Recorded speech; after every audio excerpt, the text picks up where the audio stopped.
നമസ്കാരം. കൈപ്പേശ്ശേരി ഗോവിന്ദൻപുരി. സകല ജ്യോതിഷ വിശ്വാസികളും സനാതന വിശ്വാസികളും കാത്തിരിക്കുന്നതാണ് ഓരോ വർഷവും വ്യാഴത്തിൻ്റെ പകർച്ച. ശരിക്ക് ഐശ്വര്യത്തിൻ്റെ, നന്മയുടെ, സമ്പത്തിൻ്റെ, ശ്രേയസിൻ്റെ, ഭാഗ്യത്തിൻ്റെ, വിദ്യയുടെ, എല്ലാ അവസരങ്ങളുടെ എന്ന് വേണ്ട സകല കാര്യങ്ങൾക്കും വ്യാഴം അനുകൂലമാകണം. ആ വ്യാഴാനുകൂലം ഓരോ കൂറിനും ഓരോ വർഷവും ഓരോ രീതിയിലാണ്. അപ്പോൾ ആ വ്യാഴാനുകൂലത്തെക്കുറിച്ച് അറിയുക എന്നുള്ളത് എല്ലാവരുടെയും ഒരു ആഗ്രഹമാണ്, എല്ലാവർക്കും ഒരു ആഗ്രഹമാണ്. പൊതുവെ ഈ വർഷം വ്യാഴത്തിൻ്റെ പകർച്ച കർക്കിടകം രാശിയിലേക്കാണ്. കർക്കിടകം രാശി എന്ന് പറയുന്നത് വ്യാഴത്തിൻ്റെ ഉച്ചക്ഷേത്രമാണ്. അതുകൊണ്ട് തന്നെ ഉച്ചക്ഷേത്രത്തിലേക്ക് വ്യാഴം വരുമ്പോൾ ലോകത്തിന് മുഴുവൻ, അല്ലെങ്കിൽ നമ്മുടെ എല്ലാ ആൾക്കാർക്കും ഒരുപാട് ഐശ്വര്യവും സമാധാനവും സന്തോഷവും നിറഞ്ഞ ഒരവസ്ഥയും കൂടെയാണ് വ്യാഴം എന്ന് പറയുന്നത്. കൊണ്ട് ലോകത്ത് കിടക്കുന്ന യുദ്ധങ്ങളും മറ്റു പ്രശ്നങ്ങളും ഒന്നും അങ്ങനെയല്ല ഉദ്ദേശിക്കണേ. ഒരു പരിധി വരെ രാജ്യത്തിന് തന്നെ പുരോഗതി നൽകുന്ന, എല്ലാ കാര്യങ്ങൾക്കും പുരോഗതി നൽകുന്ന ഒരു കാലഘട്ടത്തിലാണ് ഈ വ്യാഴം കർക്കിടകത്തിലേക്ക് വരുമ്പോൾ വരാനുള്ള സാധ്യതകളുണ്ട്. കാരണം വ്യാഴത്തിൻ്റെ ഉച്ചക്ഷേത്രമാണ്. അതുകൊണ്ട് തന്നെ ഗുണാനുഭവങ്ങൾക്ക് കൂടുതലായ ഒരു കാലഘട്ടവും കൂടിയാണ്. അപ്പം ഇത് ഓരോ കൂറുകാർക്കും അതെങ്ങനെ അനുഭവയോഗ്യമാകുന്നു എന്നതിനെക്കുറിച്ചാണ് പറയുന്നത്. അത് പറയുമ്പോൾ നല്ല ഫലങ്ങൾ പറയുന്ന കൂറുകാരുമുണ്ട്, അല്പം ദോഷം പറയുന്ന കൂറുകാരും കാണാം. അപ്പോൾ ദോഷം പറയുമ്പം സങ്കടപ്പെടുകയല്ല വേണ്ടത്, അതിനു വേണ്ട പരിഹാരങ്ങളും പ്രാർത്ഥനകളും കൃത്യമായും ചിട്ടയായിട്ടും ചെയ്യാനുള്ള ആ ഒരു ആഗ്രഹം കൂട്ടുകയും, എന്നാൽ എനിക്ക് നന്നായല്ലോ, കേമായല്ലോ, ഇനി ഒരു വർഷം കുഴപ്പമില്ലല്ലോ, അങ്ങനെ നിരീക്കുന്ന നന്നായ ആൾക്കാർ അങ്ങനെയും നിരീക്കണ്ട. കാരണം എന്താണെന്ന് വെച്ചാൽ ഈ ചാരവശാലുള്ള ഫലങ്ങൾ നമുക്ക് അനുകൂലമാകും, അത് അനുകൂലമായാണ് വരണതെങ്കിലും നല്ല പ്രാർത്ഥനാകാദികളും ക്ഷേത്രദർശനങ്ങളും നാമജപാദികളും ഇല്ലാതെ ഒരു വ്യക്തിക്ക് ഈശ്വരാനുഗ്രഹം ലഭിക്കില്ല എന്നുള്ള നഗ്നമായ സത്യം നമ്മൾ മനസ്സിലാക്കിയിരിക്കണം. ഈ 7ലേക്ക് വ്യാഴം വന്നു, ഇനിയിപ്പോൾ ഒരു വർഷം കുഴപ്പമില്ല എന്നാണ് പറഞ്ഞേക്കണ ജ്യോതിഷ വാർത്തയിൽ. അതുകൊണ്ട് ഞാൻ ഇന്നൊന്നും പേടിക്കണ്ട, അങ്ങനെയല്ല. അപ്പം നമ്മൾ ഈ സമയത്ത് ചെയ്യുന്ന നല്ല നല്ല കാര്യങ്ങൾക്ക് നമുക്ക് ഇരട്ടി ഫലങ്ങളുണ്ട്. ഈ സമയത്ത് ചെയ്യുന്ന ദാനങ്ങളാണെങ്കിലും, ഈ സമയത്ത് ചെയ്യുന്ന പുണ്യപ്രാർത്ഥനകളായാലും, ഉപവാസങ്ങളായാലും, നാമജപാദികളായാലും, ക്ഷേത്രദർശനങ്ങളായാലും, നല്ല വ്യാഴം അനുകൂലമാകുന്ന വ്യക്തികൾ ഈ സമയം ചെയ്യുമ്പോൾ 1000 ഇരട്ടി ഫലം ഉള്ളത് കൊണ്ട് തന്നെ അത് മാക്സിമം ചെയ്ത് നമ്മുടെ ഈ ദൈവികത്വം അല്ലെങ്കിൽ ഈശ്വര ഗുണം എന്ന് പറഞ്ഞ ആ സത്വത്തെ മാക്സിമം നമ്മുടെ അക്കൗണ്ടിലാക്കി വെക്കാൻ നമ്മൾ ശ്രമിക്കണം. അതുപോലെ തന്നെ മോശം എന്ന് പറയുന്ന ആൾക്കാരും പ്രാർത്ഥനയുണ്ടെങ്കിൽ അല്ലെങ്കിൽ നാമജപാദികൾ ഉണ്ടെങ്കിൽ സംശയം എന്നെ പറയാം, അവർക്കും പ്രതികൂലമായ അവസ്ഥ അനുകൂലമാകുന്നതാണ്. ഒരുപാട് അനുഭവങ്ങളുണ്ട്. അപ്പം ഏതൊക്കെ പ്രാർത്ഥന എങ്ങനെയൊക്കെ ചെയ്യണം, ആ കൂറുകാരെന്തൊക്കെ ശ്രദ്ധിക്കുക എന്ന് മാത്രമാണ് ഈ പറയുന്നതിൻ്റെ ഉദ്ദേശം. അതിനെ പ്രാർത്ഥന, നാമജപാദികൾ, ക്ഷേത്രദർശനങ്ങൾ, ഉപവാസങ്ങൾ, ദാനങ്ങൾ കൊണ്ട് മാറ്റിയെടുക്കാൻ വേണ്ടിയിട്ടുള്ള ഒരു മുൻകരുതലാണ് നമ്മൾ ഈ പറയുന്നത്. അപ്പം ഏറ്റവും ആദ്യം മേടം രാശിയാണ്. അശ്വതിയും ഭരണിയും കാർത്തികയുടെ ആദ്യ ഭാഗവും കൂടുന്ന മേടൻ രാശി. ഈ മേടൻ രാശി ഈ ജൂൺ മാസം വരെയാണ്. ജൂണിലാണ് വ്യാഴത്തിൻ്റെ പകർച്ച വരുന്നത്. ഇടവ മാസം 19-ാം തീയതി, ജൂൺ മാസം 2-ാം തീയതിയാണ്. അപ്പോൾ ആ വ്യാഴത്തിൻ്റെ പകർച്ച വരെ അവർക്ക് 3-ലാണ്. അതായത് മേടം, ഇടവം, മിഥുനം രാശിയിലാണ് വ്യാഴം നിൽക്കുന്നത്. ആ മിഥുനത്തിൽ നിന്ന് കർക്കിടകത്തിലേക്ക് വരികയാണ്. 4-ലെ വ്യാഴം അത്ര കേമത്വം എന്ന് പറയാനില്ലെങ്കിൽ പോലും പ്രതികൂലമല്ലാത്ത ഒരു സമയമാണ്. അപ്പോൾ പ്രതികൂലമല്ലാത്ത ഒരു സമയമായതുകൊണ്ട് കുറച്ചൊക്കെ അനുകൂലാവസ്ഥ അവർക്കുണ്ട്. അവർക്ക് 7-ര ശനി നിലവിൽ സഞ്ചരിക്കുന്നുണ്ട്, എന്നാലും അവർക്ക് അനുകൂലമായൊരു അവസ്ഥാവിശേഷം അതിനകത്തുണ്ട്. 4-ലേക്ക് വരുമ്പം വിദ്യാഗുണം ഉണ്ടാവാം, ധനഗുണം ഉണ്ടാവാം, വാഹനഗുണം ഉണ്ടാവാം, ബന്ധുഗുണം ഉണ്ടാവാം, സുഖം ഉണ്ടാവാം, സമാധാനം ഉണ്ടാവാം, സന്തോഷം ഉണ്ടാവാം, ഇത്യാദി വിഷയങ്ങളൊക്കെ ഉണ്ടാവാം. ഗ്രഹനിർമ്മാണ കാര്യങ്ങളിലൊക്കെ മുടങ്ങിക്കിടക്കുന്ന ആൾക്കാർക്ക് ഗ്രഹനിർമ്മാണം നടക്കും. വീട് മേടിക്കാൻ പറ്റുന്നവർക്ക് വീട് മേടിക്കാൻ പറ്റും. വസ്തു വിൽക്കണം എന്ന് ആഗ്രഹിക്കുന്നവർക്ക് വസ്തു വിൽക്കാൻ സാധിക്കും.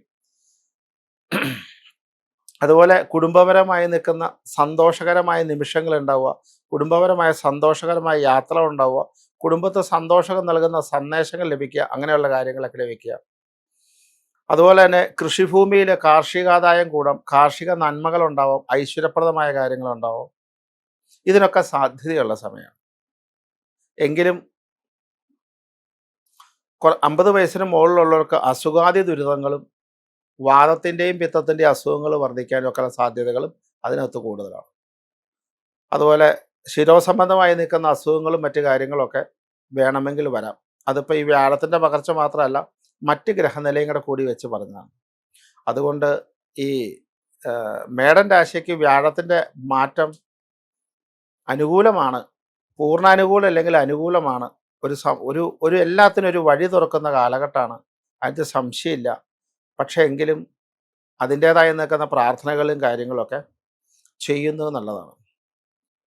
നിങ്ങൾ ചെയ്യേണ്ട പ്രാർത്ഥനകളും കാര്യങ്ങളും, ഓരോ കൂറുകാർ ചെയ്യേണ്ട പ്രാർത്ഥനകൾ ഞാൻ അടുത്ത വീഡിയോ ആയിട്ട് പറഞ്ഞോളാം. ഏതായാലും ഈ ഒരു സ്റ്റക്കായി നിന്നത് ഒന്ന് അനങ്ങാനുള്ള സാധ്യത, ഒന്ന് മുമ്പോട്ട് സഞ്ചരിക്കാനുള്ള സാധ്യതകൾ വളരെ വളരെ കൂടുതലാണ്. ഈ മേടൻ രാശി കഴിഞ്ഞ് നമ്മൾ ഇടവൻ രാശിയിലേക്ക് വരുമ്പോൾ കാർത്തിക മുക്കാലും രോഹിണിയും മകയിരത്തര എന്ന് പറയുന്ന ഇടവൻ രാശി. ഇടവൻ രാശിക്ക് 2 വ്യാഴം സഞ്ചരിക്കുകയാണ്. സാമാന്യേന ഭക്തന്മാരായി നിൽക്കുന്ന, വിശ്വാസികളായി നിൽക്കുന്ന, നാമജപാദികളുള്ളവർക്കൊക്കെ കഴിഞ്ഞ ഒരു വർഷം അത്ര മോശമല്ലാത്തൊരു കാലഘട്ടത്തിലാണ് സഞ്ചരിച്ചത്. 2 വ്യാഴം ഒരു പരിധി വരെ എല്ലാവിധ ഐശ്വര്യ നന്മകളെയും തന്നിരുന്ന ഒരു കാലഘട്ടമായിരുന്നു. പക്ഷേ ഈ 2 വ്യാഴം ഇപ്പം 3ലേക്ക് മാറുകയാണ്. 3ലേക്ക് മാറുമ്പോൾ ഉണ്ടാവുന്ന ഒരു അവസ്ഥ എന്ന് പറഞ്ഞാൽ ദുരിത വിഷയങ്ങൾക്കൊക്കെ കൂടുതലായി സംഭവിക്കാനുള്ള സാധ്യത, അല്ലെങ്കിൽ അസ്വസ്ഥതകൾ വരാം, കാര്യങ്ങൾക്ക് തടസ്സങ്ങൾ വരാം, ഉദ്ദേശിക്കുന്ന സമയത്ത് ഉദ്ദേശിക്കാതെ നടക്കാതെ വരിക, മാനസിക സംഘർഷങ്ങൾ ഉണ്ടാവാം. ഇതിനൊക്കെ സാധ്യതകൾ കൂടുതലാണ്. എല്ലാത്തിനും ഒരു ദുരിതം പോലെ ഒരു അവസ്ഥാവിശേഷം ഒക്കെ ഉണ്ടാവുക. അപ്പം അതുകൊണ്ട് തന്നെ നല്ല പ്രാർത്ഥനയും നാമജപാദികളും ഇപ്പം ഈ നിലവിൽ ചെയ്യുന്നതിൻ്റെ ഇരട്ടി ചെയ്യുന്നതൊക്കെ നല്ലതാണ്. ഇപ്പം ജോലി മാറാനൊക്കെ ഉദ്ദേശിക്കുന്ന ആൾക്കാർ ജൂൺ മാസം 2-ാം തീയതിക്ക് ശേഷമുള്ള മാറ്റമാണ് എങ്കിൽ, അല്ലെങ്കിൽ പുതിയ ജോലിയിലേക്ക് മാറാൻ ശ്രമിക്കുമ്പോൾ ആലോചിച്ചിട്ട് മാത്രം ചെയ്യുക. ജൂൺ 2-ന് ശേഷമുള്ള ഏതൊരു കാര്യങ്ങളും കുറച്ചുകൂടി എന്താ പറയുക, ശ്രദ്ധിച്ച് മാത്രം ചെയ്യേണ്ട അവസ്ഥാവിശേഷമുണ്ട്. ജൂൺ 2-ന് ശേഷം ഉള്ള എഗ്രിമെൻ്റ് കാര്യങ്ങൾ ഒന്ന് ശ്രദ്ധിക്കേണ്ടതാണ്. അതുപോലെ ജാമ്യം നിൽക്കുക, ലോൺ എടുക്കുക, അങ്ങനെയുള്ള കാര്യങ്ങൾ ശ്രദ്ധിക്കേണ്ടതാണ്. കുട്ടികളുടെ വിദ്യാഭ്യാസമൊക്കെ ആണെങ്കിൽ വിദ്യാഭ്യാസം സമയത്ത് അതിൻ്റേതായി നിൽക്കുന്ന കുട്ടികൾക്ക് വേണ്ടിയുള്ള വഴിപാടുകളൊക്കെ കൃത്യമായി അടുത്ത ഒരു വർഷത്തേക്ക് ചെയ്യാൻ ശ്രമിക്കുക. വിദേശത്തുള്ള ഒരു വൈഷ്ണവ ഭജനം, ഗുരുവായൂർ ഭജനം ചെയ്യുന്നതോടൊപ്പം തന്നെ കൃത്യമായ പ്രാർത്ഥനാ സമ്പ്രദായം പിന്തുടരേണ്ടതാണ്. അതുപോലെ വീടിൻ്റെ ഗ്രഹനിർമ്മാണമോ മറ്റു കാര്യങ്ങളോ വാഹനം മേടിക്കലോ ഒക്കെ ഉണ്ടെങ്കിൽ ഒക്കെ ശ്രദ്ധിച്ച് ആലോചിച്ചിട്ട് ചെയ്യുക. അധിക ചെലവിനൊക്കെ വഴിയുണ്ട്, അധിക ചെലവ് ഉണ്ടാവാനുള്ള സാധ്യതകളുണ്ട്. അപ്പോൾ ഇടവക്കൂറുകാർ ഒന്ന് ശ്രദ്ധിക്കുന്നത് വളരെ നല്ലതാണ്. ഇടവത്തിൽ നിന്ന് മിഥുനക്കൂറിലേക്ക് വരുമ്പോൾ മകയിരത്തിൻ്റെ അവസാനവും തിരുവാതിരയും പുണർത്തിൻ്റെ ആദ്യ ഭാഗവും കൂടെ കൂടുന്നതാണ്. നിലവിൽ അവർക്ക് കണ്ടകശനി സഞ്ചരിക്കുന്നുണ്ട്. ലഗ്നത്തിലായിരുന്നു വ്യാഴം, അതായത് മിഥുനൻ രാശിയിൽ തന്നെയായിരുന്നു വ്യാഴം. അത് കർക്കിടകത്തിലേക്ക് വരുവാണ്. മിഥുനൻ രാശിക്കാർക്ക് ഈ 2-ലേക്ക് വരുന്ന വ്യാഴം സാമ്പത്തികപരമായ ഉന്നമനത്തിന് വളരെ നല്ലതാണ്. മുടങ്ങിക്കിടക്കുന്ന വളരെയധികം സാമ്പത്തികൾ വന്നു ചേരാനുള്ള സാധ്യതകളുണ്ട്. അതുപോലെ ഈ ഏജൻസി ബിസിനസ്സുകൾ മറ്റു കാര്യങ്ങളൊക്കെ ചെയ്യുന്നവർക്കും, ഈ ബ്രോക്കർ പോലത്തെ ബിസിനസ്സുകൾ ചെയ്യുന്നവർക്കും, അത് ഷെയർ മാർക്കറ്റിലായാലും അതുപോലെ തന്നെ എന്താ പറയണേ വസ്തുക്കളുടെ ആണെങ്കിലും അവർക്കൊക്കെ നല്ല സമ്പത്ത് വരാനും കാര്യങ്ങൾ നടക്കാനും ഒക്കെ നല്ല പറ്റിയ സമയം. കുട്ടികളുടെ വിദ്യാഭ്യാസ സംബന്ധമായിട്ട് നോക്കിക്കഴിഞ്ഞാൽ അത്യുന്നതിയിലെത്താനും നല്ല നല്ല ഉയർച്ചകളും നല്ല നല്ല കോഴ്സ് കിട്ടാനും ഒക്കെ സാധ്യതയുണ്ട്. ജോലിയിലൊക്കെ നിൽക്കുന്നവർക്ക്, പുതിയ പ്രൈവറ്റ് ജോലി നിൽക്കുന്നവർക്ക് പുതിയ ജോലികൾ കിട്ടാനായിട്ടും, അതുപോലെ തന്നെ ഈ അടുത്ത ഒരു വർഷം കേട്ടോ ജോലിയിൽ ഉയർച്ച, മേലധികാരികളുടെ അംഗീകാരം, അങ്ങനെയുള്ള വിഷയങ്ങൾക്കൊക്കെ സാധ്യതകളുണ്ട്.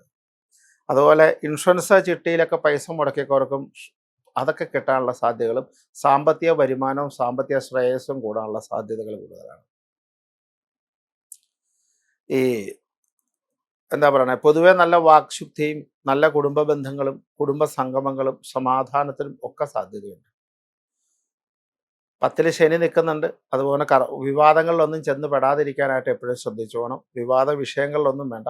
ക്ഷമ നന്നായിട്ട് നിലനിർത്തുന്നത് അതിഗംഭീരമാണ്, അതികേമാണ്. മിഥുനം രാശിയിൽ നിന്ന് കർക്കിടകൻ രാശിയിലേക്ക് കടക്കുമ്പോൾ പുണർദവും പൂയവും ആയില്യവും കൂടുന്നതാണ് കർക്കിടകം രാശി എന്ന് പറയുന്നത്, അല്ലെങ്കിൽ കർക്കിടക കൂറ് എന്ന് പറയുന്നു. ഈ കർക്കിടക കൂറുകാർക്ക് 12ൽ വ്യാഴമാണ്. ശരിക്കും 12ലെ വ്യാഴം എന്ന് പറഞ്ഞാൽ ദുഃഖങ്ങളുടെ ഘോഷയാത്ര തന്നെയായിരുന്നു, ദുരിതങ്ങളുടെ ഒരു ഘോഷയാത്രയായിരുന്നു. നമ്മൾ എന്ത് ചെയ്തിട്ടും ഒരു സ്ഥലത്ത് എത്തിച്ചേരാൻ പറ്റാത്തൊരു കാലഘട്ടമായിരുന്നു കഴിഞ്ഞ ഒരു വർഷമായിട്ട് കഴിഞ്ഞുകൊണ്ടിരുന്നത്. സമാധാനക്കുറവ് ഉണ്ടാവുക, സമ്പത്ത് കിട്ടിയാൽ തികയാതെ വരിക, കിട്ടുന്ന പൈസ ഇരട്ടിയായി ചിലവാവുക, എന്തിനിറങ്ങിയാലും അത് തടസ്സങ്ങൾ വരിക, മടിയുണ്ടാവുക, അങ്ങനെ ആകെ ഒരു അസ്വസ്ഥത. ശാരീരികമായിട്ടോ ധാരാളം ചെറിയ ചെറിയ അസുഖങ്ങളായാലും നമ്മളെ ഇങ്ങനെ ശല്യപ്പെടുത്തിക്കൊണ്ടിരിക്കുക. ഒന്നിനും ഒരു തീരുമാനമില്ലായിരുന്നു ഈ കർക്കിടകക്കുറവ്. അത് 12ൽ വ്യാഴം വ്യയം എന്നാണ് പറയണത്. എല്ലാത്തിനും നഷ്ടം വന്നുകൊണ്ടിരിക്കുക. അത് മാറുകയാണ്.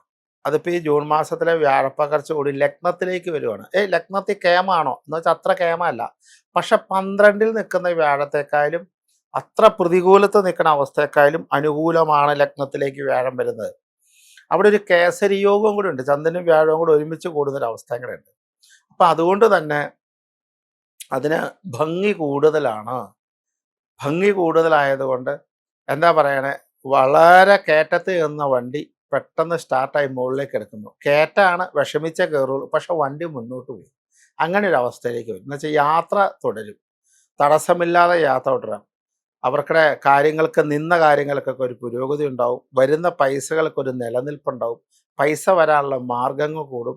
പുതിയ പുതിയ അവസരങ്ങൾ അവരെ തേടിയെത്തും. സമാധാനപരമായൊരു അന്തരീക്ഷങ്ങളെത്തും. കുടുംബത്തും ജോലിയിലൊക്കെ ഒരു സ്വസ്ഥത ലഭിക്കും. സമാധാനമായിട്ട് ഉറങ്ങാൻ പറ്റുന്ന ഒരു കാലാവസ്ഥയിലേക്ക് വരും. അസുഖങ്ങളും ദുരിതങ്ങളും എല്ലാത്തിനും ഒരു മയം വരും. കുടുംബത്തിലും കുടുംബാംഗങ്ങൾക്കും നല്ലത് വരുന്ന കണ്ട് സന്തോഷിക്കാൻ പറ്റും. കുടുംബത്തെ അംഗങ്ങൾക്ക് നല്ലത് വരും, മക്കൾക്ക് നല്ലത് വരും, അങ്ങനെയൊക്കെ സന്തോഷിക്കാൻ പറ്റും. അങ്ങനെയുള്ള ഗുണങ്ങളൊക്കെ അവർക്ക് ഉണ്ടാകാനുള്ള സാധ്യതകൾ കൂടുതലാണ്. അപ്പം അതുകൊണ്ട് തന്നെ കർക്കിടകക്കൂറുകാർക്ക് പൊതുവെ ഈ വർഷം അത്ര പ്രതികൂലമല്ലാത്തൊരവസ്ഥയാണ്. പൂർണ്ണ അനുകൂലം എന്ന് പറയാനില്ല. നല്ല പ്രാർത്ഥനയും നാമജപാദികളൊക്കെ അവർക്കും വേണം. വിദ്യാർത്ഥികൾക്കും പൊതുവെ പുതിയ കോഴ്സുകൾ തുടങ്ങാനും പുതിയ സംരംഭങ്ങൾ തുടങ്ങാനും പുതിയ കാര്യങ്ങൾക്ക് ഇറങ്ങാനും ഒക്കെ സാധ്യതകളാണ്. അപ്പോൾ അവർക്ക് മുടങ്ങിക്കിടക്കുന്ന വിദ്യാഭ്യാസമൊക്കെ പൂർത്തിയാക്കാൻ പറ്റുക, തൊഴിലിന് തേടുന്നവർക്ക് തൊഴിൽ കിട്ടാനുള്ള സാധ്യത ഉണ്ടാവുക, വസ്തു വിൽക്കാൻ ആഗ്രഹിക്കുന്നവർക്ക് വസ്തു വിൽപ്പനകൾ നടക്കുക, അതുപോലെ എന്താ പറയുക, കാർഷിക ആദായങ്ങൾക്ക് കുറേ മാറ്റങ്ങൾ വരയ്ക്കുക, അതുപോലെ ഷെയർ മാർക്കറ്റിൽ നിക്ഷേപമുള്ളവർക്ക് ഷെയർ മാർക്കറ്റിൽ അനുകൂലമായ അവസ്ഥ ഉണ്ടാവുക, രാഷ്ട്രീയ രംഗത്തുള്ളവർക്ക് മാറ്റങ്ങൾ ഉണ്ടാവുക, അതിനൊക്കെ സാധ്യതകളുണ്ട്. അതുകൊണ്ട് ഒന്ന് ശ്രദ്ധിച്ചു പോയി കഴിഞ്ഞാൽ ഈ വർഷം കുറച്ചുകൂടി വളരെ ഭംഗിയായിട്ട് കൊണ്ടുകിടക്കാൻ പറ്റുന്ന കാലഘട്ടമാണ്. കർക്കിടകക്കൂറുകാർക്ക് പൊതുവെ കഴിഞ്ഞ വർഷത്തേക്കാൾ അനുകൂലമായ പല ആഗ്രഹങ്ങളും ആശയങ്ങളും വരികയും അതൊക്കെ ഒരു പരിധി വരെ നടപ്പിലാക്കാൻ പറ്റിയ സാധനങ്ങൾ, പുതിയ പുതിയ രീതികളും പുതിയ പുതിയ കാര്യങ്ങളൊക്കെ ജീവിതത്തിൽ അവലംബിക്കുന്നത് ഇവർക്ക് നല്ലതാണ്. സഞ്ചരിക്കുന്ന വഴികളൊക്കെ ഒന്ന് ചിന്തിച്ചിട്ട് അതാണോ കുറച്ചുകൂടി നല്ലതെന്ന് മാറ്റി നോക്കാമെങ്കിൽ കുറച്ചുകൂടി ഭംഗിയാണ് അവരെ സംബന്ധിച്ചിടത്തോളം. അപ്പോൾ കർക്കിടകക്കൂറുകാരുടെ അവസ്ഥ അങ്ങനെയാണ്. ഇനി നമുക്ക് കർക്കിടകം കഴിഞ്ഞ ചിങ്ങത്തിലേക്ക് വരാം. ചിങ്ങത്തിലേക്ക് വരുമ്പം മകം പൂരം ഉത്രത്തിൻ്റെ ആദ്യ ഭാഗമാണ് ചിങ്ങക്കൂറ്. ചിങ്ങക്കൂറിന് 11ാമത്തെ വ്യാഴം. കഴിഞ്ഞ ഒരു വർഷത്തെ സമയം എന്ന് പറഞ്ഞാൽ ശരിക്കും ജീവിതത്തിൽ 11ാമത്തെ വ്യാഴം വന്നാൽ സുഖാനുഭൂതി ഇല്ലാത്ത ഒരാളും ഉണ്ടാകില്ല. അഥവാ അങ്ങനെ ആർക്കെങ്കിലും കിട്ടിയിട്ടില്ലെങ്കിൽ അവർക്ക് ഈശ്വരാനുഗ്രഹം തീരെ കുറവാണ് എന്ന് നിരീക്ഷിച്ചോളൂ. കാരണം അത്രയ്ക്ക് കേമായ ഒരു വർഷമാണ് കഴിഞ്ഞു നടന്നത്. കാരണം ഒരുപാട് നല്ല അനുഭവങ്ങൾ, ഒരുപാട് നല്ല കാര്യങ്ങൾ, ഉള്ള ജീവിത ഗുണങ്ങൾ ഒക്കെ വരാൻ പറ്റിയ കാലഘട്ടമായിരുന്നു കഴിഞ്ഞൊരു വർഷം. എത്ര പേർക്ക് അത് അനുഭവിക്കാൻ സാധിച്ചു എന്ന് ചോദിച്ചായിരിക്കല്ല. അനുഭവിക്കാത്തവരാരെങ്കിലും ഉണ്ടെങ്കിൽ അവരോട് തന്നെ ചോദിക്കുക, എൻ്റെ ഭക്തിക്ക് കുറവുണ്ട്, എൻ്റെ നാമജപാദികൾക്ക് കുറവുണ്ട്, എൻ്റെ ക്ഷേത്രദർശനങ്ങൾക്ക് കുറവുണ്ടെന്ന് അവനവൻ ഉറപ്പിച്ചിട്ട് അത് മാക്സിമം കൂട്ടിക്കൊള്ളും. അത്ര കേമായിരുന്നു.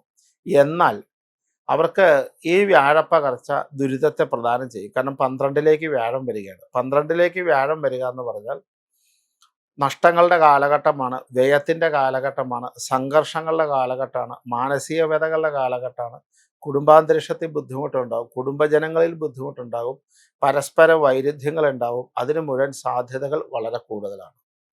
അപ്പം അതുകൊണ്ട് ചിങ്ങക്കൂറുകാർക്ക് വളരെ വളരെ വളരെ ശ്രദ്ധിക്കേണ്ട കാലമാണ്. അതുപോലെ ദേഹാസ്വാസ്ഥ്യങ്ങൾ ഉണ്ടാവുക, ചെറിയ ചെറിയ അസുഖങ്ങൾ വരിക, അസുഖങ്ങൾ മൂലം ബുദ്ധിമുട്ട് വരിക, തൊഴിൽപരമായിട്ട് പെട്ടെന്ന് ബന്ധനം വരിക, തൊഴിൽപരമായ ദുരിതങ്ങൾ വരിക, ഇതിനൊക്കെ സാധ്യതയുണ്ട്. അപ്പം അതുകൊണ്ട് തന്നെ ചിങ്ങക്കൂറുകാർ പൊതുവെ ഒന്ന് ശ്രദ്ധിക്കേണ്ട കാലഘട്ടമാണ്. അനാവശ്യമായി നിൽക്കുന്ന ലോണുകളിൽ ചെന്ന് പെടാതിരിക്കുക, അനാവശ്യമായി നിൽക്കുന്ന വിവാദങ്ങളിൽ ചെന്ന് പെടാതിരിക്കുക, എല്ലാ കാര്യങ്ങളും വളരെ ചിന്തയോടുകൂടി പ്രവർത്തിക്കുക. അതുപോലെ തന്നെ തണുപ്പ് ദേശങ്ങളിൽ സഞ്ചരിക്കുന്നവർ സൂക്ഷിക്കുക. അവർക്ക് ദേഹാസ്വസ്ഥ, നീർക്കെട്ട് പോലത്തെ സാധനങ്ങളൊക്കെ കൂടാണ്ട് സാധ്യതകളുണ്ട്. കൃത്യമായ ശരീരത്തിന് റെസ്റ്റുകളൊക്കെ കൊടുക്കുക. അതുപോലെ ഓരോ പൈസ ചെലവഴിക്കുമ്പോഴും 100% ആലോചിച്ച് ചെലവഴിക്കുന്ന കാലഘട്ടമാണ് ഒരു വർഷം. വെറുതെ പൈസ ഇത്രയും കാലം മുടക്കിയ പോലെ മുടക്കാൻ നിൽക്കരുത്. കുട്ടികളുടെ വിദ്യാഭ്യാസം അതെ, കുറച്ച് പ്രാർത്ഥനാ കാര്യങ്ങൾ നിർബന്ധമായി ജപിക്കുക. എക്സാമുകൾ അറ്റൻഡ് ചെയ്യേണ്ട കുട്ടികൾ നന്നായിട്ടൊന്ന് പ്രാർത്ഥിച്ചിട്ട് അറ്റൻഡ് ചെയ്യേണ്ട കാലഘട്ടമൊക്കെയാണ്. അപ്പോൾ അതുകൊണ്ട് ശ്രദ്ധിക്കേണ്ട വിഷയങ്ങളാണ്. നല്ല രീതിയിൽ ഗുരുവായൂരപ്പ ഭജനവും വൈഷ്ണവ ഭജനവും ഒക്കെ വേണം. അതിനെക്കുറിച്ച് വളരെ ഡീറ്റെയിൽ ആയിട്ട് ഞാൻ പിന്നീട് ഒന്നുകൂടി പറയാം. കാരണം ഇതല്ലെങ്കിൽ ഒരുപാട് വലിയ വീഡിയോയായി മാറുന്നത് കൊണ്ടാണ് ഫലം ഞാൻ രണ്ടാമത് പറയാമെന്ന് വിചാരിച്ചത്. അതുകൊണ്ട് ചിങ്ങക്കൂറുകാർ ശ്രദ്ധിക്കണം. നന്നായിട്ട് ജീവിതത്തിൽ തന്നെ ഒരു ഒതുക്കവും ചിട്ടയൊക്കെ വരുത്തണം. എല്ലാ കാര്യങ്ങൾക്കും മിതത്വം പാലിക്കണം. ഒരു മയത്തിലേക്കാകുക എന്നൊക്കെയാണ് പറയുന്നത്. ചിങ്ങം കഴിഞ്ഞ് കന്നിക്കൂറിലേക്ക് വരുമ്പോൾ ഉത്രത്തിൻ്റെ അവസാനവും അത്തവും ചിത്രയുടെ ആദ്യ ഭാഗവും കൂടുന്ന കന്നിക്കൂറുകാർക്ക് 10ലെ വ്യാഴം 11ാമിടത്തേക്ക് വരികയാണ്. 11ാമിടത്ത് ഉച്ചബലവാനായ വ്യാഴാണ്. 7ാം ഭാവത്ത് ശനി കണ്ടകനായി നിൽപ്പുണ്ട്. കണ്ടകശനി അവിടെ നിൽപ്പുണ്ട്. പക്ഷേ കണ്ടകശനി അവിടെ നിൽപ്പുണ്ടെങ്കിൽ പോലും ഈ 11ാമിടത്ത് വ്യാഴം വരിക എന്ന് പറഞ്ഞാൽ ഈ വർഷം അവർക്ക് ഒട്ടനവധി കാര്യങ്ങൾ ചെയ്തു തീർക്കാൻ പറ്റും. സാമ്പത്തികപരമായ നല്ല സേവിങ് ഉണ്ടാകാൻ പറ്റും. ബിസിനസ് രംഗത്തൊക്കെ അതീവമായ ഉയർച്ച ഉണ്ടാക്കാൻ പറ്റും. ജാഗ്രതയോടെ ശ്രമിച്ചാൽ ഉന്നത വിദ്യാഭ്യാസ രംഗത്തെത്തുക, ഉന്നതമായ വിജയങ്ങൾ കൈവരിക്കുക, ഉന്നതമായ ആൾക്കാരുടെ ഗുണാനുഭവങ്ങൾ ഉണ്ടാവുക, നല്ല സ്ഥാനമാനങ്ങൾ ലഭിക്കുക, സാമ്പത്തികപരമായ ഉയർച്ച, ഐശ്വര്യം കൊണ്ട് ഉയർച്ച, അങ്ങനെയുള്ള കാര്യങ്ങളൊക്കെ നടക്കാൻ സാധ്യതയുണ്ട്. നല്ല സേവിങ് ഉണ്ടാക്കാൻ പറ്റിയ കാലഘട്ടമാണ്. നല്ല രീതിയിൽ സമ്പത്ത് വരാനുള്ള സാധ്യതയുമുണ്ട് ഈ കന്നിക്കൂറുകാർക്ക്. കാരണം ഉച്ചബലവാനായ വ്യാഴം 11ാമിടത്ത് വന്നിരിക്കുക. അതിൽ കൂടുതലൊക്കെ ഒരു ഫലം കിട്ടുക എന്ന് പറഞ്ഞാൽ കേമത്താണ്. ശനിയുടെ ദോഷങ്ങൾക്കൊക്കെ പരിഹാരം ചെയ്യണമെങ്കിൽ പോലും അപ്പം അതുപോലെ തന്നെ ഒരുപാട് നാളായി നമ്മൾ ആഗ്രഹിക്കുന്ന ചില ആഗ്രഹങ്ങൾ പൂർത്തീകരിക്കാൻ നല്ലതാണ്. ആ ആഗ്രഹങ്ങൾ നല്ല രീതിയിലേക്ക് എത്താനുള്ള കാലഘട്ടം നല്ലതാണ്. അതുപോലെ അതിനുവേണ്ടി പല കാലങ്ങളായി ശ്രമിച്ചുകൊണ്ടിരിക്കുന്ന പല കാര്യങ്ങളും നടക്കാനുള്ള സാധ്യത കൂടുതലാണ്. ഒരു സാധാരണ ലൈഫിൽ വസ്തു വാങ്ങാൻ, വീട് വാങ്ങാൻ, കുടുംബം ഉണ്ടാവാൻ, വീട് പണിയാൻ, വാഹനം മേടിക്കാൻ ഇങ്ങനെ ആഗ്രഹിക്കുന്നവർക്കൊക്കെ നടക്കാൻ പറ്റിയ കാലഘട്ടമാണ്. അങ്ങനെ പൊതുവെ കന്നിക്കൂറുകാർക്ക് അനുകൂലമായ കാലഘട്ടം. പൂർണ്ണമായിട്ട് അനുകൂലമാണ്. ഇനിയിപ്പോൾ ജയ രാവണാന്നും പറഞ്ഞുകൊണ്ടിരിക്കരുത്. ആ കന്നിക്കൂറിൻ്റെ അവസ്ഥകൾ മുഴുവൻ നമുക്ക് ലഭിക്കണമെങ്കിൽ പ്രാർത്ഥനാദികൾ, ജപാദികൾ, ഉപവാസങ്ങൾ, ദാനങ്ങൾ ഒക്കെ കേമാക്കണം. വളരെ കേമാക്കിക്കോളൂ. എന്നാൽ മാത്രമേ ആ ഫലത്തിലേക്ക് എത്തുള്ളൂ. അടുത്തത് കന്നി കഴിഞ്ഞ് തുലാക്കൂറിലേക്കാണ് വരുന്നത്. തുലാക്കൂറുകാർക്ക് 9ലെ വ്യാഴമാണ്. അത് 10ലേക്ക് വരികയാണ്. 10ലേക്ക് വരുമ്പം 9ലെ വ്യാഴത്തിൻ്റെ അത്ര ഭാഗ്യം 10ലുണ്ടോ എന്ന് ചോദിച്ചാൽ ഇല്ല. 10ലെ വ്യാഴം ഒരു മിനിമം ഫലത്തെയാണ് നമുക്ക് നൽകുന്നത്. അതുകൊണ്ട് തന്നെ പക്ഷെ പ്രതികൂലാവസ്ഥയിലല്ല വ്യാഴം. പൂർണ്ണ അനുകൂലമല്ലെങ്കിലും വ്യാഴം പ്രതികൂലാവസ്ഥ. 9ൽ ഒരുപാട് ഭാഗ്യങ്ങളും ഒരുപാട് അവസരങ്ങളും സാമ്പത്തിക മാർഗങ്ങളും തന്നെങ്കിൽ 10ാം ഭാവത്തേക്ക് വരുമ്പോൾ അത്രയ്ക്ക് അങ്ങോട്ട് കിട്ടാനുള്ള വഴി കാണുന്നില്ല. ചെറിയ ചെറിയ തടസ്സങ്ങളും ചെറിയ ചെറിയ ദുരിതങ്ങളും ഒക്കെ വരാനുള്ള സാധ്യതകളുണ്ട്. കർമ്മരംഗത്ത് തന്നെ ചെറിയ ചെറിയ മോശാവസ്ഥ വരാനുള്ള സാധ്യതയുണ്ട്. പൈസ വരേണ്ടത് കൃത്യസമയത്ത് വരാതിരിക്കാൻ സാധ്യതയുണ്ട്. വിദ്യാർത്ഥികളെക്കാളും നന്നായി പഠിച്ചു, പക്ഷെ നന്നായി എഴുതാൻ പറ്റാത്ത അവസ്ഥ, നന്നായിട്ട് എഴുതി നല്ല മാർക്ക് കിട്ടാൻ പറ്റാത്ത അവസ്ഥ, നല്ല റാങ്ക് ലിസ്റ്റ് പെടാത്ത അവസ്ഥ, അങ്ങനെയുള്ളതൊക്കെ വരാം. ബിസിനസ് രംഗത്താണെങ്കിൽ പഴയ കച്ചവടങ്ങളൊക്കെ ആണെങ്കിൽ കുറയാനുള്ള സാധ്യത ഉണ്ടാവും. അനാവശ്യമായി നിൽക്കുന്ന ഒരാവശ്യവുമില്ലാത്ത ദുരിതങ്ങൾ നമ്മളെ തേടിയെത്തുന്ന കാലഘട്ടമൊക്കെ വരിക. എല്ലാം ഒരു ചെറിയ പ്രതിസന്ധികളിലേക്ക് വരാനുള്ള സാധ്യതകൾ കൂടുതലാണ്. പക്ഷെ ഭയപ്പെടാനൊന്നുമില്ല. 10ലെ വ്യാഴാണ്, പ്രതികൂലമല്ല. അതിന് പ്രാർത്ഥനകളുണ്ട്. കൃത്യമായ പ്രാർത്ഥനയുണ്ടെങ്കിൽ അതൊന്നും അവർക്കൊരു പ്രശ്നമേ അല്ല. ക്ഷേത്ര ദർശനവും പ്രാർത്ഥനയും ശക്തമായിട്ട് കൂട്ടിക്കൊള്ളുക എന്ന് മാത്രമേ അതിനകത്ത് പറയാനുള്ളൂ. അത് അവർക്ക് ഒരുപാട് ഗുണത്തെ, നന്മയെ, ഐശ്വര്യയെ, ശ്രേഷ്ഠതയെ അവർക്ക് ഉണ്ടാക്കാൻ പറ്റുന്ന കാലഘട്ടമാണ് പത്തിലെ വ്യാഴം. ഈ പത്തിലെ വ്യാഴം അതുപോലെ തന്നെ പത്തിലെ വ്യാഴം നമ്മൾ അനാവശ്യമായി വല്ല ബിസിനസ്സിൽ പൈസ മുടക്കണമെന്നുണ്ടെങ്കിൽ, ബിസിനസ്സിൽ ഷെയർ കൂടുന്നുണ്ടെങ്കിൽ, ഷെയർ കൂടിയുള്ള ബിസിനസ്സുകൾ ചെയ്യുന്നുണ്ട്, അതൊക്കെ ഒന്ന് ശ്രദ്ധിക്കുക. മാക്സിമം പൈസ മാർക്കറ്റിലിട്ട് എന്തെങ്കിലും ലാഭം കൊയ്യുന്ന കാര്യങ്ങളാണ് ചെയ്യണമെങ്കിൽ അതൊക്കെ അവർ ശ്രദ്ധിക്കേണ്ട കേസുകളാണ്. പൈസ പൊതുവെ പുറത്തേക്ക് കളയാതിരിക്കുന്ന ഒരു അവസ്ഥാവിശേഷം എന്ന് വെച്ചാൽ, പുറത്ത് പൈസ ഒരുപാട് ഇട്ട് ചെയ്യുന്ന ബിസിനസ്സുകളൊക്കെ ഒന്ന് ശ്രദ്ധിക്കണം എന്നുള്ളത് മാത്രം പറയാം. ഈ ഷെയർ പോലത്തെ അല്ലെങ്കിൽ ഫിനാൻസ് പോലത്തെ കാര്യങ്ങളൊക്കെ ചെയ്യുമ്പോൾ ശ്രദ്ധിക്കേണ്ടതാണ്. വാഹനാദികളുമായി ബന്ധപ്പെട്ട ജോലികൾ ചെയ്യുന്ന ആൾക്കാരാണെങ്കിൽ അവരൊക്കെ വാഹനത്തിനൊക്കെ ഒന്ന് ശ്രദ്ധിക്കേണ്ട കാര്യമാണ്. രാഷ്ട്രീയ രംഗത്തുള്ളവർ ഒന്ന് ശ്രദ്ധിക്കേണ്ട കാര്യമാണ്. കാരണം ചെറിയ വിവാദങ്ങളിലൊക്കെ ചെന്നുപെടാനും ഉള്ള സാധ്യതകൾ കൂടുതലാണ്. അതുകൊണ്ട് ഈ അങ്ങനെയുള്ള തുലാക്കൂറുകാർക്കൊക്കെ ഒന്ന് ശ്രദ്ധിക്കാൻ പറ്റിയ സമയമാണ്. അതാണ് ഇതിൻ്റെ ഒരു ഫലം. അടുത്ത നമ്മൾ വൃശ്ചികക്കൂറിലേക്ക് വരികയാണ്. വൃശ്ചികക്കൂറിലേക്ക് വരുമ്പോൾ വിശാഖത്തിൻ്റെ അവസാനവും അനുരവും തൃക്കേട്ടയും കൂടുന്ന കാലഘട്ടം. ശരിക്കും പറഞ്ഞാൽ അവരുടെ ഒരു നല്ല പ്രാർത്ഥനയുള്ളവർ മാത്രമാണ് കഴിഞ്ഞ ഒരു വർഷം പിടിച്ചു തന്നെ ഒരു കാര്യവുമില്ലാതെ ദുരിതങ്ങളും ദുഃഖങ്ങളും സങ്കടങ്ങളും മാനസികവതകളും പ്രശ്നങ്ങളും ഒക്കെ ഉണ്ടായിട്ടുണ്ട്. അതുപോലെ സ്ഥലം മാറ്റങ്ങൾ, മേലധികാരികളുടെ ഉപദ്രവങ്ങൾ, അങ്ങനെയുള്ള വിഷയങ്ങൾ, അനാവശ്യമായി നിൽക്കുന്ന അപവാദങ്ങൾ, പേരുദോഷങ്ങൾ, അങ്ങനെയുള്ള പ്രശ്നങ്ങൾ, ധനപരമായിട്ട് വളരെ ബുദ്ധിമുട്ടുന്ന അവസ്ഥാവിശേഷങ്ങൾ, ഒന്നും നടക്കാത്ത അവസ്ഥാവിശേഷങ്ങൾ, ബിസിനസ് രംഗത്തായാലും തൊഴിൽ രംഗത്തായാലും ഒരു സ്റ്റക്കായ അവസ്ഥ, കുട്ടികൾക്കാണെങ്കിൽ പഠിച്ചാൽ അതിനൊരു റിസൾട്ട് കിട്ടാത്ത അവസ്ഥ, നമ്മൾ ഏത് രംഗത്തും അതിൻ്റെ പൂർണ്ണഫലം കിട്ടാത്തൊരവസ്ഥാവിശേഷം കഴിഞ്ഞ ഒരു വർഷമായി നമ്മൾ അനുഭവിക്കുന്നുണ്ട് ഈ വൃശ്ചികക്കൂറുകാർ. അതായത് വിശാഖത്തിൻ്റെ അവസാനവും അനുരയും തൃക്കോട്ടയും കൂടിയ തൃക്കേട്ടയും എന്നുള്ള നക്ഷത്രം. വിവാഹത്തിന് തടസ്സം, ദാമ്പത്യപരമായ ദുരിതങ്ങൾ, കുടുംബപരമായ ദുരിതങ്ങൾ, തൊഴിൽ രംഗത്ത് ദുരിതങ്ങൾ, അങ്ങനെയുള്ള എല്ലാവരും കാർഷിക രംഗത്ത് ദുരിതങ്ങളൊക്കെ അനുഭവിക്കുന്നുണ്ടായിരുന്നു. അവർക്ക് 9ലേക്ക് വ്യാഴം വരികയാണ്. അത് വളരെ അനുകൂലമായ കാലഘട്ടമാണ്. വളരെ അനുകൂലമായ കാലഘട്ടമാണ് ഭാഗ്യസ്ഥാനത്തേക്ക് വ്യാഴം വരുന്നത്. അത് ഈ വ്യാഴത്തിൻ്റെ പകർച്ച ഉച്ചബലവാനായിട്ടുള്ള വ്യാഴമാണ്. ഒരുപാട് ഭാഗ്യ അഭിവൃദ്ധികൾക്ക് സാധ്യതകളുണ്ട്. സാമ്പത്തികപരമായ ഉന്നമനത്തിന് നല്ല സമയമാണ്. മാനസികമായ ഉല്ലാസങ്ങൾക്ക് നല്ലതാണ്. നല്ല യാത്രകൾ, നല്ല സാമ്പത്തിക കയറ്റങ്ങൾ, അതിനൊക്കെ നല്ല സമയങ്ങളാണ്. നല്ല ഉയർച്ചകൾക്ക്, നല്ല ബന്ധങ്ങൾ ഉണ്ടാവാനുള്ള നല്ല സമയങ്ങളാണ്. അവാർഡുകൾ പോലത്തെ കാര്യങ്ങൾ നടക്കാൻ പറ്റിയ സമയമാണ്. അവരുമായി ബന്ധപ്പെട്ട് നിൽക്കുന്ന ജനങ്ങൾക്കും കുടുംബത്തിനും സമാധാനം ഉണ്ടാവാൻ പറ്റിയ വഴിയാണ്. പൊതുവെ ഒരു അനുകൂലമായ ഘടകമാണ്. അവർക്കിപ്പോൾ എന്താ പറയുക, വിദേശത്ത് പോകാൻ ആഗ്രഹിക്കുന്നവർക്ക് വിദേശത്തേക്ക് യാത്ര ചെയ്യാം. വിദേശത്ത് പുതിയ ജോലി നോക്കുന്നവർക്ക് ഇതിന് ശേഷം ജോലി കിട്ടാനുള്ള സാധ്യതയുണ്ട്. സാമ്പത്തികപരമായ പുരോഗതി ആഗ്രഹിക്കുന്നവർക്ക് സാമ്പത്തിക പുരോഗതി ലഭിക്കാൻ സാധ്യതയുണ്ട്. മാനസികമായ ഉല്ലാസവും മറ്റു കാര്യങ്ങളൊക്കെ ആവശ്യത്തിൽ കൂടുതൽ കിട്ടാനുള്ള സാധ്യതകളുണ്ട്. കുട്ടികളുടെ കാര്യത്തിലൊക്കെ ഈ നക്ഷത്രമുള്ള കുട്ടികൾക്കൊക്കെ ഉന്നതമായ പദവികൾ, ജോലി ആഗ്രഹിക്കുന്നവർക്ക് ജോലികൾ, അതുപോലെ തന്നെ വിദ്യാഭ്യാസത്തിൻ്റെ ഉയർച്ച, സാമ്പത്തികമായ ഗുണങ്ങൾ, ഇതൊക്കെ ഉണ്ടാവാൻ സാധ്യതയുണ്ട്.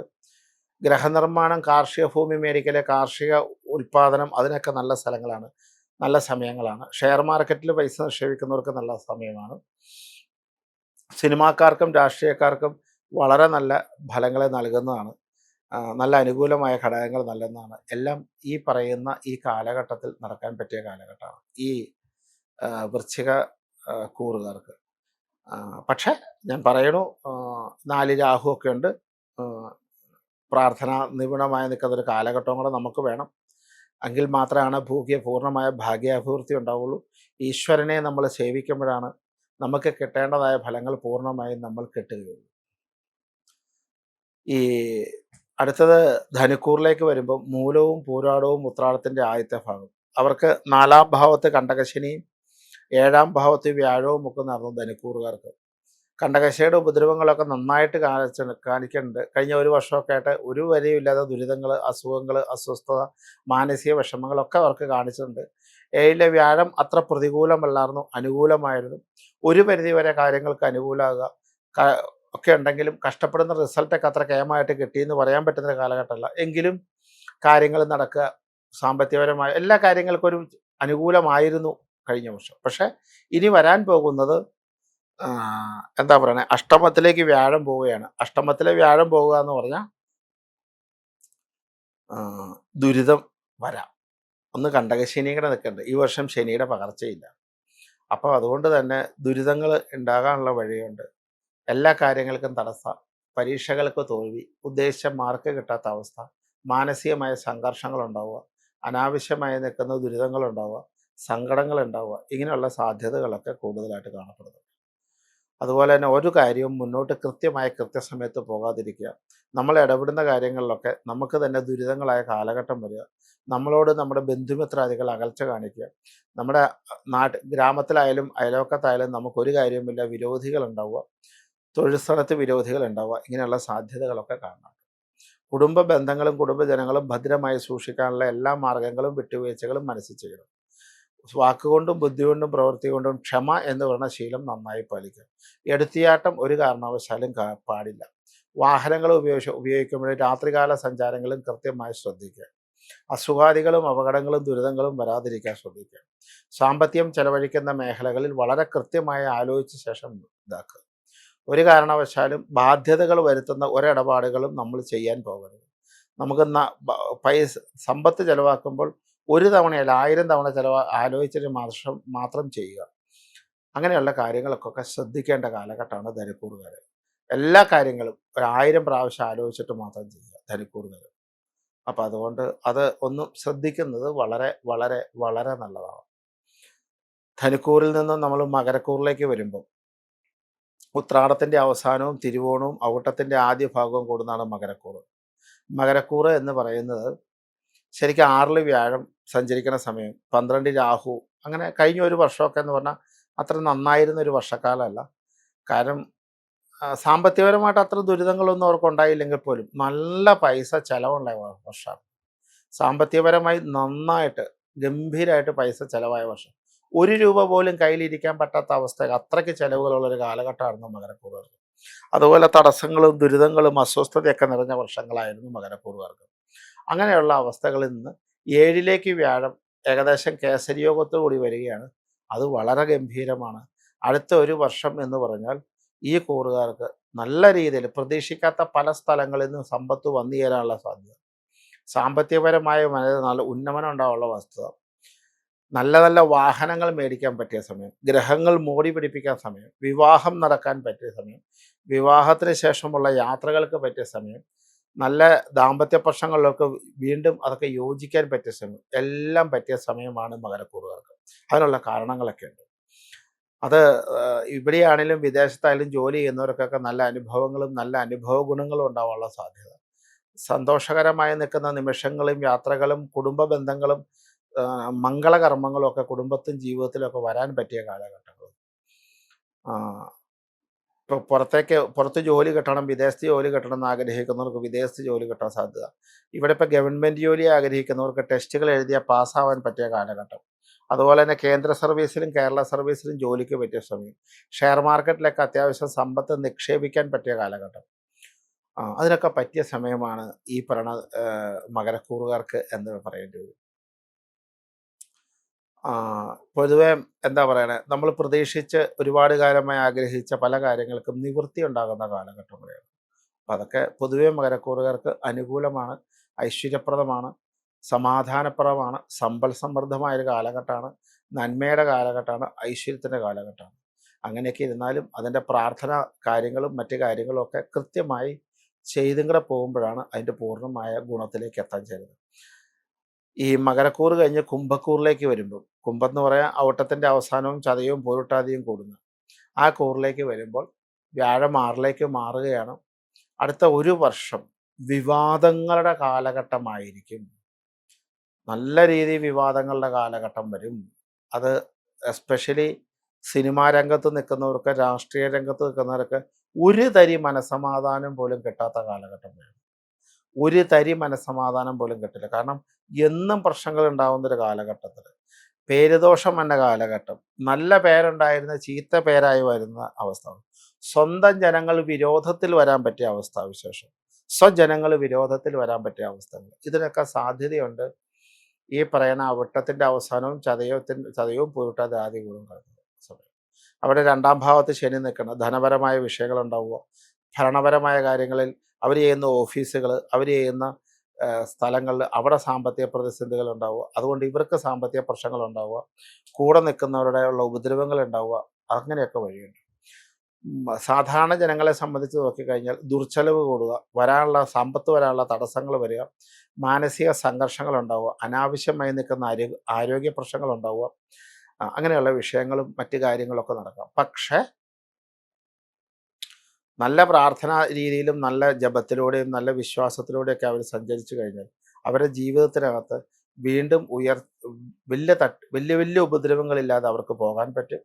അവർ ഓരോ വാക്കിലും ഓരോ പ്രവൃത്തിയിലും അവർ കൃത്യമായി ശ്രദ്ധിക്കണം. ഓരോ കാര്യങ്ങളിലും അവർ കൃത്യമായി ശ്രദ്ധിച്ച് വേണം അവർ യാത്ര ചെയ്യാനായിട്ട്. കാരണം എന്തുകൊണ്ടാണെന്ന് വെച്ചിട്ടുണ്ടെങ്കിൽ അവർക്ക്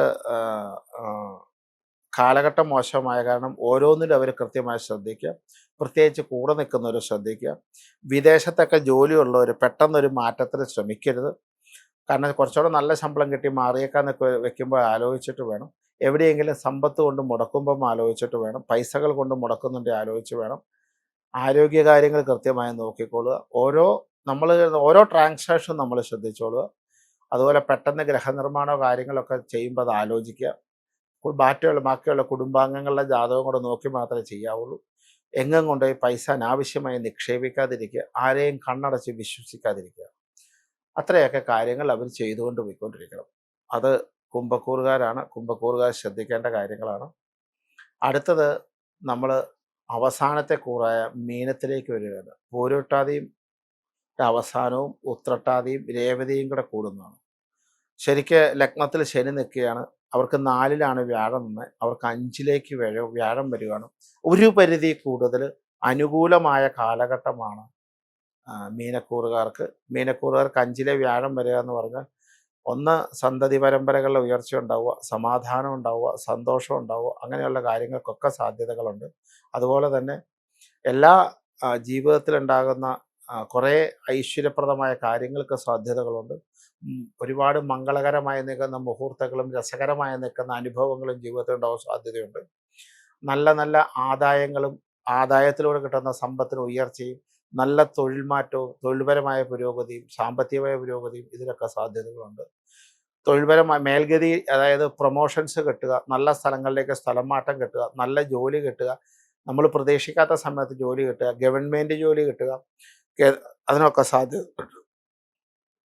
വസ്തു സംബന്ധമായിട്ടും ഒക്കെ ഉണ്ടാകുന്ന പ്രശ്നങ്ങളൊക്കെ തീരുക, കോടതി വ്യവഹാരങ്ങൾക്കൊരു മാറ്റങ്ങൾ വരിക, ശാരീരിക സംബന്ധമായി നിൽക്കുന്ന അസുഖങ്ങൾക്കൊരു മയം വരിക, നമ്മുടെ മനസ്സിനെ വിഷമിപ്പിച്ചുകൊണ്ടിരുന്ന അലട്ടിക്കൊണ്ടിരുന്ന പ്രധാനപ്പെട്ട ചില കാര്യങ്ങൾക്ക് തീരുമാനങ്ങളാവുക, കുടുംബപരമായി നിൽക്കുന്ന തർക്കങ്ങളോ മറ്റു കാര്യങ്ങളുണ്ട് അതൊക്കെ ഒഴിവായി കിട്ടുക, അങ്ങനെയുള്ള സാധ്യതകൾ മുഴുവൻ അതിനകത്തുണ്ട്. അപ്പം അതുകൊണ്ട് തന്നെ ജീവിതം എന്ന് പറയുന്നത് ഈ ഒരു സമയത്ത് പൊതുവെ അനുകൂലമാകുന്ന ഒരു കാലഘട്ടമാണ് മീനക്കൂറുകാർ. പക്ഷേ ലഗ്നത്തിൽ ശനിയുണ്ട്, ആ ശനി ദുരിതപ്രദനാണ്. അപ്പോൾ അതുകൊണ്ട് തന്നെ അതിൻ്റെ വഴിപാടുകൾ കൃത്യമായി ചെയ്തുകൊണ്ടിരിക്കണം. കുറേ പുതിയ കാര്യങ്ങൾക്കും മറ്റു വിഷയങ്ങൾക്കൊക്കെ തുടങ്ങാൻ പറ്റിയ സമയം, സാമ്പത്തികം നിക്ഷേപിക്കാൻ പറ്റിയ സമയം, പുതിയ വിദ്യാഭ്യാസം തുടങ്ങാൻ പറ്റിയ സമയം, നല്ല കാർഷിക മേഖല കൃഷി ഇറക്കാൻ പറ്റിയ സമയം, ഷെയർ മാർക്കറ്റിൽ ഉപയോഗിക്കാൻ പറ്റിയ സമയം, സിനിമാ രംഗത്തുള്ളവർക്ക് സിനിമാ രംഗത്ത് പുതിയ അവസരങ്ങൾ കിട്ടാൻ സമയം, രാഷ്ട്രീയ രംഗത്തുള്ള അനുകൂലമായ അവസ്ഥാവിശേഷം, രാഷ്ട്രീയമായ ഉന്നതമായ അവസ്ഥയുണ്ടാകാൻ സാധിക്കുന്നു. ഇതൊക്കെ സാധ്യതകളുണ്ട്. നമ്മളോട് ചേർന്ന് നിൽക്കുന്നവരെ, നമ്മളെ സ്നേഹിക്കുന്നവരെ, നമ്മളെ പരിലാളിക്കുന്നവരെ മറക്കാതെ ഈ മീനക്കൂറുകാർ മുന്നോട്ട് പോകണം. അതല്ലെങ്കിൽ അവരുടെ ഭാഗത്തു നിന്നുള്ള തിരിച്ചടികൾ ജീവിതത്തിൽ ഒത്തിരി അനുഭവങ്ങൾ ദോഷമുണ്ടാവും. അതുകൊണ്ട് അങ്ങനെയുള്ള കാര്യങ്ങൾക്കൊക്കെ സൂക്ഷിച്ച് മുമ്പോട്ട് പോവുക. ജീവിതം ഭംഗിയായിക്കൊള്ളും. പക്ഷേ ഇതിനൊക്കെ പ്രാർത്ഥനാ നാമജപാദികളെല്ലാം വേണം. നല്ലവർക്കും നല്ല കൂറുഫലമുള്ളവർക്കും മോശമായ കൂറുഫലമുള്ളവരും അതിൻ്റേതായ പ്രാർത്ഥനകൾ ചെയ്യുമ്പോഴാണ് ഒരു പൂർണ്ണത നമുക്ക് കൈവരിക്കുന്നത്. അതുകൊണ്ട് വ്യാഴപ്പകർച്ച പൊതുവെ എല്ലാ കാലത്തും ഒരു അനുകൂലം, അത് ഉച്ചത്തിലേക്ക് വരുമ്പോൾ നല്ല നല്ല ഫലങ്ങൾ നൽകുന്ന ഒരു അനുകൂലമുള്ള ഫലം ലഭിക്കണം. അങ്ങനെയാണ് കാരണം. ലോകാസമസ്ത സുഖിനോ ഭവന്തു എല്ലാവർക്കും ഐശ്വര്യം ഉണ്ടാവട്ടെ, നന്മയുണ്ടാവട്ടെ, ശ്രേഷ്ഠത ഉണ്ടാവട്ടെ. നമസ്കാരം. ഗോവിന്ദ.